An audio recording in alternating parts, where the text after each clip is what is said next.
Priscila Robledo. Ella es economista jefe de Fintual, sobre cómo ha recibido el mercado los primeros comentarios, el primer discurso de Sheinbaum, cómo se ve también desde el sector financiero, desde el sector privado, los planes o la falta de ellos para aprovechar esta positiva coyuntura que tiene México, pero también muchos desafíos. Quisiera comenzar por la reacción que has visto esta semana, primera semana desde que asume la nueva presidenta. ¿Cómo has visto la reacción del mercado? ¿Es lo que esperabas o no? En realidad, en su discurso inaugural, la presidenta Claudia Sheinbaum dio algunas palabras que le gustaron a los mercados. Prometió mantener la economía de Banxico, de Banco de México, prometió una política fiscal responsable, también prometió impulsar la inversión pública y privada. Y además, algo muy importante es que enfatizó la importancia del Tratado de Libre Comercio, el TEMEC o el USMCA, como le queramos llamar, ¿no? Para impulsar la relocalización, el famoso nearshoring de las empresas, el desarrollo regional, etcétera. Y además anunció un programa de digitalización para facilitar trámites, incentivar la inversión, etcétera. Estas son palabras que le gustaron a los mercados. Ahora, hubo otros temas que los mercados decidieron pasar por alto por ahora, ¿no? Porque, por ejemplo, Sheinbaum se comprometió a mantener estables los precios de la canasta básica. Estos son, pues, interferencias al mercado que normalmente generan disrupciones, ineficiencias. También dijo que seguirá aumentando el salario mínimo. De hecho, hoy por hoy, acaba de decir hace unos minutos que la idea es que suba 12% el salario el próximo año. Y esto con el objetivo, ya dice, de que llegue a 2,5 canastas básicas el salario mínimo. Pero después de los enormes aumentos que hubo en el salario mínimo con AMLO, hoy por hoy el salario mínimo está cerca del promedio del salario en México. Es decir, ya no es que el salario mínimo está muy bajo y que no pasa nada si lo subes porque no es vinculante, sino que ahora sí. Y va a ser difícil seguir subiendo el salario mínimo sin aumentar a su vez la inflación o sin reducir el empleo formal, por ejemplo. Definitivamente políticas que el mercado sabe que pueden generar consecuencias negativas, pero por ahora decidió no fijarse en eso y darle el voto de confianza. Te doy un ejemplo, el peso mexicano ha subido en los últimos días cerca de 1% en lo que va de octubre, versus la canasta de monedas emergentes. De hecho, te podría decir que prácticamente ninguna otra moneda emergente está en terreno positivo versus el dólar. Entonces, por ahora, pues el mercado le dio su voto de confianza, le está dando su voto de confianza. Pero quizás esa reacción del peso se debe más bien mm, a que el discurso fue menos malo o menos negativo de lo que se había previsto. Definitivamente, y de hecho por eso te iba a decir que con el disclaimer o con la salvedad de que el peso, por ejemplo, sigue cerca de 13% más débil en lo que va del año. O sea, no es que tiene toda la confianza de los mercados, no es que ya de pronto todo el mundo piensa que todo está bien, simplemente que, claro, estas, si quieres, dulces al mercado de que no me voy a meter con la autonomía de Banxico, no, es música para los oídos de los mercados, a pesar de que todavía quedan muchas dudas de cómo realmente lo va a lograr, con tanto compromiso social, con tantos compromiso pues de becas, de apoyos, de gasto, con el compromiso de no subir los impuestos, sin mucho espacio. ¿Cómo realmente va a calzar todos estos compromisos, todas estas promesas? Es una gran interrogante, pero por ahora fue mejor recibido quizás de lo que algunos esperaban. ¿Y cómo se ha planteado el presupuesto para el próximo año? Hay muchas dudas con respecto al tema fiscal, y de hecho el tema fiscal va a ser el primer desafío que tenga que resolver Claudia Sheinbaum. No queda muy claro cómo es que va a garantizar la sostenibilidad fiscal. Es decir, apretarse el cinturón, bajar los gastos, tratar de subir los ingresos, para reducir el déficit y que la deuda no siga subiendo, sin implementar una reforma tributaria, que es algo que tanto ella como AMLO han dicho que no se necesita. Va a ser muy difícil que pueda mantener un alto gasto social y al mismo tiempo, pues, garantizar esta disciplina de la que está hablando, ¿no? Hay que recordar que el último año, o sea, este año, en 2024, el último de la administración de AMLO, el déficit fiscal va a llegar a cerca de 6% del PIB. Claudia en realidad tiene que bajarlo porque no hacerlo sería prácticamente dispararse en el pie, en el sentido de que los inversionistas probablemente extrapolarían esto a los 6 próximos años y dirían, ¿sabes qué? Falta compromiso, falta sostenibilidad. Y bueno, y otra cosa muy importante es que parte de de mayor gasto social que hizo AMLO fue financiado con ahorros, ¿no? Que tenía México, con lo que le dicen, o sea, los fondos soberanos o famosamente reconocidos como Rainy Day Funds, ¿no? Y esos son recursos que Sheinbaum ya no va a tener. Pues adelantándome quizás un poco, pero sí se ve un tema muy desafiante en el que ya no va a haber quizás tanto espacio para algún impulso fiscal el próximo año y realmente pues esa es la gran interrogante, ¿cómo es que, de dónde es que van a salir? Porque además de haberse comprometido a mantener todos los programas que impulsó AMLO, va a agregar otros nuevos 3, entonces como que algo no cuadra un poco. Eso, te digo, introduce el desafío también de crecimiento que tiene México. Ya de por sí el primer año de los gobiernos en general suele ser difícil y de bajo crecimiento por temas de ejecución presupuestaria. Además, pues el tema de que va a tener que bajar el déficit. Además, está lidiando con un alto grado de incertidumbre interna y externa, con el tema de las elecciones en Estados Unidos, etcétera. Entonces, en realidad, y bueno, y además que no se nos olvide un tema súper importante, que es que acaban de aprobar la reforma judicial, que también introduce un grado de incertidumbre extra interno. Entonces, todo esto en realidad va a ser, pues, es desafiante. Los inversionistas están en un momento de como, pues, wait and see, diríamos, ¿no? O sea, como a ver cómo se resuelve todo esto antes de, pues, meterme a comprometer recursos en el país, ¿no? Trajiste más adelante el tema que también esperaba plantear, que era el de las elecciones en Estados Unidos. Y es, ¿cuáles son los escenarios que se plantean para México, ya sea gane Kamala Harris, ya sea Donald Trump? Sin meternos quizás en temas, porque podemos estar hablando de esto todo el día, pero en general, se ve que ninguno de los dos escenarios, o sea, que en cualquier escenario no va a ser muy fácil para México. ¿Por qué? Porque, por un lado, Trump ya ha amenazado con poner aranceles de 20% a las importaciones desde todos los países y eso no excluye a México.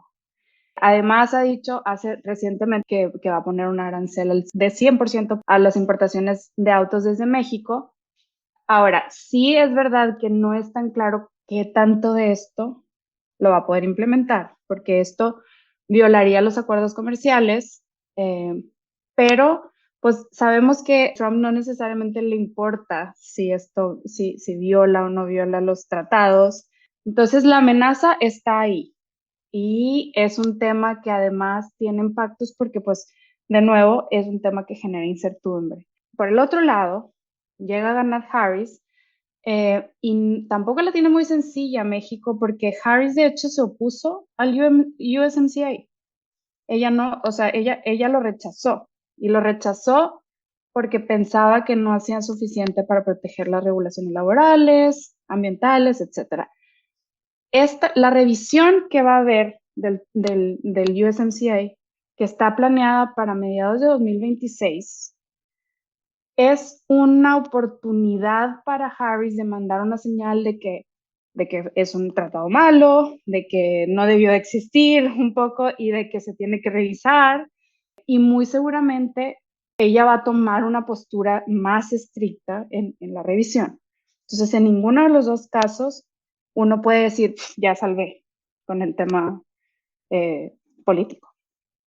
Cierto que los dos candidatos en Estados Unidos tienen una postura bastante proteccionista. ¿Crees que en ese sentido, y ya es una idea que me vino escuchando tu análisis, crees que el mercado ha sobreestimado el potencial del nearshoring para México? Mira, es una gran pregunta, Marce, y te cuento que es una pregunta que sale y vuelve a salir y sigue siendo recurrente entre analistas, entre políticos, entre hacedores de política, ¿no? En el país.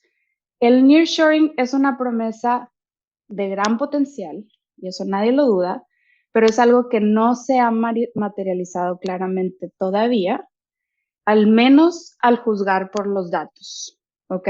O sea, si uno ve los datos de inversión extranjera directa, etcétera, no se ve claramente que sea algo que ya esté pasando. Eh, la búsqueda por acortar estas cadenas de suministro es real y no hay nadie en el empresariado industrial que te niegue que es real, ¿no? Que te niegue que hay demanda por espacios industriales, etcétera. Pero para aprovechar este gran potencial se necesitan otras condiciones como disponibilidad de recursos naturales, energéticos, buena conectividad, seguridad, reglas del juego claras, que hoy por hoy no necesariamente están. Y esta mayor incertidumbre a la que se enfrenta México, pues hoy rema en sentido contrario, ¿no? Eh, Ahora, la buena noticia es que sí, Sheinbaum reconoce que hay retos en el sector energético, por ejemplo, y que se necesitan inversiones en generación y transmisión eléctrica. También reconoce que se necesita implementar pues reformas para aumentar la productividad, para la inversión, pero en realidad no es algo que va a venir si no hacemos nada, ¿no? O sea, es algo que tiene un gran potencial y que hay que ver si hacemos lo correcto para aprovecharlo. De nuevo, la revisión, por ejemplo, del USMCA en 2026 es un tema que va a causar cierta incertidumbre, que le pone un signo de interrogación a toda esta ola de nearshoring. En esa revisión es muy probable que Estados Unidos va a presionar a México, al menos en 4 temas. Uno es la migración, que obviamente que hablan, ambos candidatos hablan de eso. La crisis del fentanilo, que se piensa que mucho de eso tiene que ver con, o que México está jugando un rol en eso. La reforma judicial y los lazos de inversión que tiene México con China. Entonces, independientemente de quién gane, va a ser algo que los candidatos van a traer a la mesa y no va a ser una negociación sencilla. Y por tanto, con estas como signos de interrogación, pues no es tan fácil, como te digo, que los inversionistas, a pesar de que está el potencial ahí, digan, sabes que sí va y sabes que sí muevo mi planta y sabes que, porque son inversiones pues de muy largo plazo al final de cuentas. Te diría que hoy por hoy es un potencial que existe, pero que hay que hacer cosas para aprovecharlo. Y se ve que hay un plan para hacer esas cosas que se necesitan y te pregunto porque vimos, al menos desde afuera, que Sheinbaum llega al poder con una lista, como con el to-do list, ¿no? Pero ya marcado por AMLO, con una reforma judicial ya aprobada. Tengo entendido que las otras reformas en agenda son todavía bastante más políticas que económicas. No sé si ella ha presentado como, no sé si llamarle un cronograma, pero sí un plan de reformas para eso, para solucionar la crisis energética, que para quienes no saben, México tiene un gran problema de déficit de energía, para solucionar el tema de la baja productividad, o más bien para elevar la productividad. ¿Ha presentado un plan para ello? No, o sea, ha presentado, ya, Respuesta pero corta, no. respuesta corta, plan así concreto de cómo lo va a hacer, no. Intenciones, sí. Y la intención no es lo que cuenta, lo sé, ¿no? Pero sí al menos sugiere que existe ahí potencialmente alguna idea de avanzar en ese sentido. En su primera mañanera, que es otra tradición que Claudia va a continuar, ¿no? Eh, Habló de 100 promesas, entre ellas sí estaba un plan como para aprovechar el nearshoring, un plan para digitalizar, un plan para trabajar con el sector privado y aumentar la inversión privada, etcétera. Estas son palabras que quizás de AMLO no hubieran venido. Entonces, algo de avance hay. Y además hay que decir que Claudia, bueno, y probablemente todos estamos al tanto de esto, pero tiene el músculo político para aprobar cualquier cosa que quiera, ¿no? O sea, o que se proponga porque tiene la aprobación bien sencilla en la Cámara de Diputados y en la Cámara de Senadores. No tan sencilla, pero o sea, lo conseguiría en su Pero, momento si pero, se necesita. pero tiene ese apoyo. Yo me pregunto del partido, cuánto de Morena responde a ella y cuánto a AMLO. O sea, me Mira, pregunto si si es, ella realmente tiene esa influencia que tiene AMLO sobre Morena. te diría que si es un esfuerzo coordinado con él, sí. La respuesta clara es sí. Si es un esfuerzo que no está tan claramente coordinado con él, ahí entra la duda. Pero de qué hay espacio, hay espacio. Hay espacio de negociación, hay espacio de que lo presente. Entonces, la intención está y las herramientas para llevarlo a cabo también están. El plan concreto no está todavía, pero pues es un inicio, que reconozca la necesidad, que reconozca la prioridad y habrá que ver si se lleva adelante o no. No, pero como tú dices, quizás pudiesen parecer que son solo palabras, pero es importante también la sutileza del cambio de tono y la actitud hacia el sector privado, ¿no? No pasa Eh, desapercibido.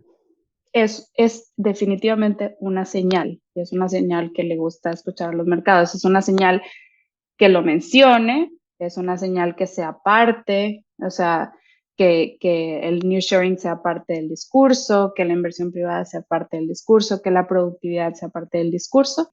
¿Pero crees que hay posibilidad de que haya un avance en inversiones, de que haya un impulso en la producción, en el crecimiento, hasta que no haya una definición clara, primero de qué pasa con Estados Unidos y segundo, qué pasa con el Tratado de Libre Comercio?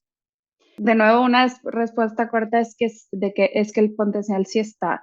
De hecho, yo ayer mismo estaba en una conferencia con inversionistas y participantes de mercado y a pesar de que todo el mundo está pues muy consciente de los retos que enfrenta México y de la incertidumbre, siguen estando muy interesados en el país por varias razones. Entre ellas, pues, el potencial de inteligencia artificial, el potencial también del nearshoring, el potencial, o sea, de aprovechar todas estas olas, o sea, estas dos olas, al menos de estas dos olas muy importantes que podrían aumentar la productividad en México.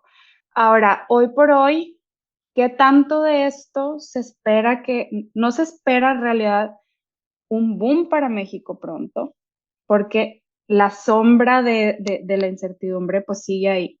De hecho, sin irnos más lejos, en la encuesta de Banjico, los analistas pasaron de esperar un crecimiento para 2024 de 2,4% a la última cifra fue 1,5% para este año. Y para el próximo pasaron de esperar 2% a esperar 1,2%. Es decir, nadie está esperando un crecimiento estelar, ¿no? Pero sí hay cierta potencial que de ser aprovechado, pues va a ser interesante. Pero en realidad, claro, la sombra de esto, te digo, está. Bueno, es que pensar en recortar un déficit fiscal primero, como tú decías, cumplir todas las promesas de subsidios, ayudas sociales y gasto público, al mismo tiempo reducir el déficit fiscal que está en 6%, todo eso con una economía que crece el 1%, no nos dan un poco los números. No, claro, no dan. O sea, en realidad, el mercado, los inversionistas en general, mucho de su esfuerzo últimamente ha estado en descifrar si Sheinbaum se va a distanciar o no de AMLO y cuánto y en qué tipo de políticas. Tú sabes que AMLO le llama a su proyecto político la 4T y Claudia misma ha dicho que ella va a llevar a cabo el segundo piso de la 4T. Es decir, no hay ninguna duda, ella ha sido súper clara intencionalmente en que no hay espacio de dudas de que ella está de acuerdo con las políticas de AMLO y que va a buscar en general trabajar sobre esas bases, construir sobre eso, sobre sus lineamientos. Y yo creo que los mercados han estado, pues, lo tienen bastante claro, ¿no? Y eso significa, de nuevo, esto significa reducir pues, la desigualdad social y económica, aumentar el papel del Estado en la economía, que eso es algo que tú sabes que los mercados normalmente levantan la ceja cuando escuchan En el eso. caso, y en el caso de México, el Estado a través de las Fuerzas Armadas, a través de los militares. También, y también aumentar el rol a través de aumentar el gasto público como porcentaje del PIB en general, o sea, en que esté mucho más metido. ¿Hay algún sector que tenga un escenario como más positivo hacia adelante? El primero que se me ocurre, Marce, pues, las energías renovables, que eso es algo que AMLO no estaba de acuerdo con, o sea, nunca le gustó, nunca impulsó. Claudia sí tiene un plan de desarrollar energías renovables. Veremos también cómo eso conversa con las políticas de AMLO, ¿no? Porque, por ejemplo, AMLO quiere priorizar a la empresa de producción eléctrica, la CFE, o sea, nacional, y ella se comprometió a que la producción eléctrica, al menos el 54%, siga siendo de la CFE.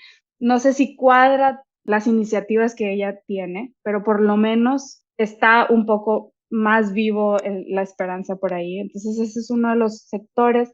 Otro sector que quizás sea, por ejemplo, consumo discrecional, bueno, y no discrecional también, y esto es porque, como te digo, si es que ella sí llega a poder implementar todas estas ayudas, a pesar de que las ayudas, por un lado, pues presionan las finanzas, al mismo tiempo sí pues le transfieren más recursos a la gente.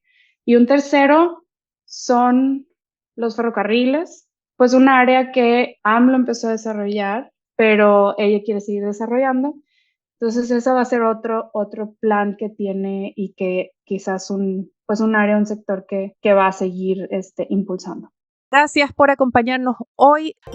Sigan actualizados de las noticias del día y más visitando nuestro sitio web de f.cl y de fesud.com con las noticias de negocios de Latinoamérica.